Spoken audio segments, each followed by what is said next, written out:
This is a quick video on Akeron's Inferno normal mode. It's going to be a quick explanation. It won't be too detailed. It's just a quick run through for people that may want to look at it before they go into there.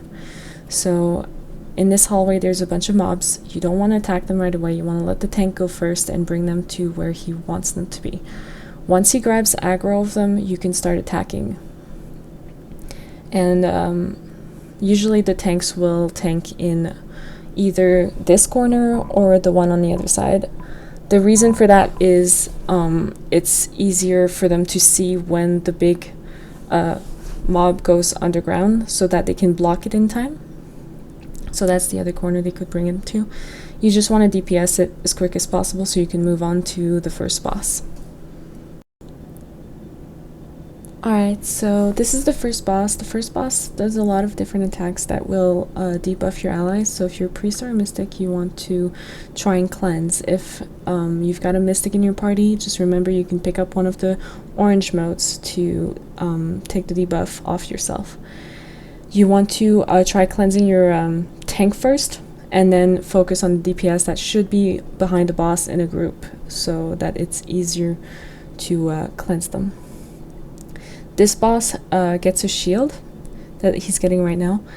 When he gets the shield, he will start running around the room. You want to try and DPS him as fast as possible to get the shield down so that he doesn't run out of position too much, so that the tank can grab him again quickly after the shield is down. And then pretty much you just want to DPS and try and avoid most of his attacks. Throughout the whole dungeon, if you have high DPS and your tank is undergeared, you want to make sure that if you grab aggro, you let the tank grab it back, so it's easier for him to keep the boss where it's supposed to be. The next boss is different than the last one. There's two different parts on it, so if you are put on mobs, you run to the back of the room and you try and kill all the mobs and protect the Godbinder. Everyone else will stay on this side and DPS the boss while the tank grabs aggro and everybody gets healed by the priest or mystic. So if you are on mobs, you're on this side of the room. You can see that the two different sides get separated by a gate. You don't want to hit this big pillar thing in the middle of the room because that's the Godbinder. If you hit it, you will destroy it eventually. If the Godbinder reaches 0%, everybody dies. This boss has different attacks, so you just want to be careful to avoid them. And there's going to be mobs like this one that come from the other side where the Godbinder is. You want to try and kill those as fast as possible. Usually the tank will tank at the gate there so that the mobs will disappear on their own when they reach the tank.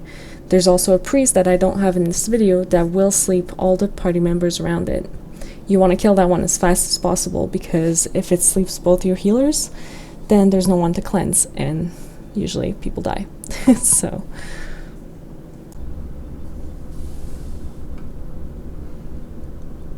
the next boss doesn't have many different attacks. He's got one main attack that's an AoE around him, and one debuff that cannot be cleansed, so don't waste your time trying to cleanse it. So the first attack is just an AoE around him, and it's going to hit everybody that's close to him, which is this one right here. And what happens when you get the debuff, which I just got, is that all your arrow keys are reversed. So if you press up, you're going to go down. If you press left, you're going to go right. So the main thing is to just try and get used to it so that you can avoid the big circles on the floor that happen after that. And other than that, this boss is pretty easy. Just stay behind him, DPS. If you grab aggro, let the tank grab it back, and pretty much the usual stuff.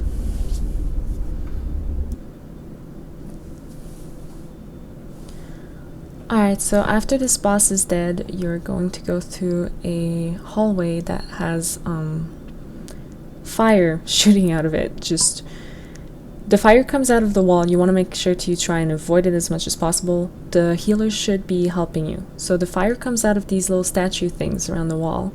You can stand in between them and you will not get hit. So if you need to stop for a second and let the priest heal you, or if you just need a break, you can just stop there and you won't get hit by anything. Alright, so for the last boss, the room is set up in a different way. You can see there's 4 little circles all around the room. Those are called vents. You will want to get on them during one of his attacks. That will come later. I'll explain it a little bit.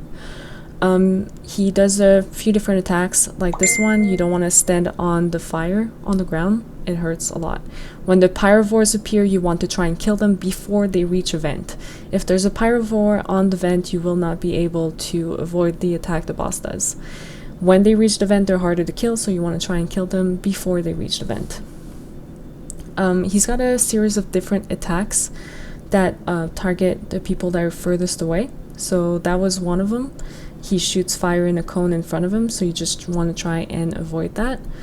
When he gets this sort of buff, there's a circle around him. If you stand inside the circle, you will get hit. You will just lose health as it goes. This is the attack where you want to get on the vent. So you get on the vent before the fire reaches in the circle. If you want to try an iframe in the normal mode, you can. Doesn't always work, like I can show you right now. This is the second attack he does. He shoots his arm towards you. Again, if you're the furthest away, he's going to target you. If you see the purple circle around your feet, you want to try and avoid it. He also punches the ground like this. You want to try and iframe that one as well. It hurts a lot if you don't. And he's got a bunch of different attacks. They're mostly in front of him. You just want to try and avoid them as much as possible. Alright, so when it says burn for me, you want to get on the vents. This is the attack that I talked about earlier. The vents will shoot you in the air so that you can avoid the fire. If you try and iframe it in normal mode, you can, but it still hurts. You want to try that donut that was around him too. Basically any orange stuff you want to try and avoid. Alright, so the last thing he's got is a shield that appears around him, and he's going to focus on someone. If you are the person focused, try not running around the circle away from him, like around the room away from him, because that's really not going to help you. He's faster than you, and he's just going to stomp you to death. So right now Reaper has it, so he's going to go towards Reaper. That's on my left. What you want to do is get under his left foot when he lifts it to stomp on you, and go behind him like he just did right now. And you just want to do this over and over again. He's going to turn around, lift his left foot. You want to go under it and behind him. So you just keep doing that until the DPS kill the shield and he starts doing his normal attacks again. So that's pretty much it for AI normal mode. If I missed anything, please tell me in the comments below. Thank you for watching. Bye.